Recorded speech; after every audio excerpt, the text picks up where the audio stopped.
सभी शेरों ने मिलकर एक गधे का शिकार किया, लेकिन उनमें से एक शेर ने कहा, इसे मारो मत, मेरे पास इसको लेकर एक बेहतरीन योजना है। उस योजना के तहत शेरों ने गधे को अपने साथ रखा, उसकी देखभाल करके उसका विश्वास जीत लिया। फिर एक दिन उसे वापस गधों के समाज में भेज दिया, पर इस बार वो गधा एक गधे की तरह नहीं, बल्कि वो एक शेर के समान गधों का राजा बनकर वापस आया था, जिसके पीछे सभी शेरों का साथ था। इसलिए बाकी सारे गधे इससे डरने लगे और उसके खिलाफ बोलने से कतराने लगे।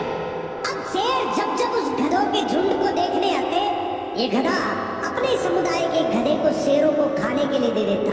ये गधा गधों के बीच एक शेर जितना ताकतवर बन गया था, लेकिन शेरों के बीच वो अब भी एक गधा ही था।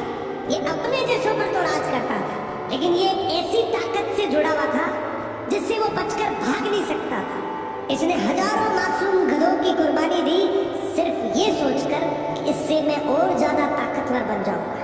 एक दिन ऐसा आया कि सभी गधों ने एकजुट होकर उसका विरोध किया और ये ठान लिया कि इस बार शेर जब भी शिकार करने के लिए आएंगे तो हम में से कोई नहीं जाएगा, चाहे उसका परिणाम कुछ भी हो।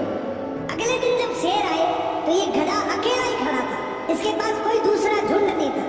तो गधे ने शेरों से विनम्रता से कहा कि देखो साहब, मेरा खौफ अब खत्म हो गया, मेरी कोई बात नहीं मान रहा। तो शेरों ने डिसाइड किया कि चलो अब तू किसी काम का नहीं है तो तू ही साथ चल ले, आज का हमारा भोजन तू ही बनेगा। इस तरीके से आखिर